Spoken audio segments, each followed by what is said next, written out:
Families. இன்னைக்கு நம்ம வீட்டில் என்ன ஸ்பெஷல் பார்த்தீங்கன்னா எல்லாத்துக்கும் ஹாப்பி சண்டே. இப்போ டைம் பார்த்தீங்கன்னா 11:30 ஆயிடுச்சு. இப்போ தான் நாங்கள் காலையில் சாப்பாடு சாப்பிட்றோம். எங்களுக்கு இன்னொரு ஃபேமிலியில் வேறு சோறு எல்லாம் மீனெல்லாம் வறுத்து வச்சுருக்காங்க. நாங்கள் இன்னும் போகலை.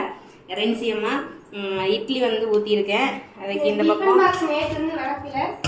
அடிப்பாவி மட்டன் எடுத்துகிட்டு வந்து மட்டன் செஞ்சுருக்கேன். ஏன்னா கேரளாவில் மட்டன் செஞ்சு பசங்களுக்கு பத்தலைன்னு சொல்லிட்டாங்க. அதனால 1 கிலோ மட்டன் எடுத்துகிட்டு வந்தேன். அப்படியே ரென்சிக்கு எடுத்து போய்க்கலான்ட்டு. உங்கள் வீட்டில் என்னென்ன ஸ்பெஷல்னு சொல்லிட்டு கமெண்ட் பாக்ஸில் கமெண்ட் பண்ணுங்கள். எல்லாருமே ரொம்ப ஹாப்பியாக இருக்கும். நம்ம சாப்பிட்டு 100K ரீச் பண்ண போகிற ரொம்ப ஹாப்பியாக இருக்கும். 100K எல்லாம் சப்போர்ட் பண்ணுங்க. ஆமாம், சப்போர்ட் பண்ணுங்க. எல்லாரும் வாங்க சாப்பிடலாம். அதே செல்கங்க மாதிரி வாங்க சாப்பிடலாம். யாருக்கு இந்த காம்பினேஷன்? எனக்கு ஃபோன் வருது. இப்போ வந்து ரென்சிக்கு மட்டன் போட்டுட்ருக்கேன். அவங்க நமக்காக அங்கே மீன் செஞ்சிட்ருக்காங்க. நம்ம மட்டன் எடுக்கிறதுன்னு தெரியாது. இப்போ நம்ம போகிறதுக்கு நம்ம வீடியோ பார்த்துருவாங்க. பார்த்துட்டு அம்மா மட்டன் செஞ்சுன்னு சொல்லிடுவாங்க.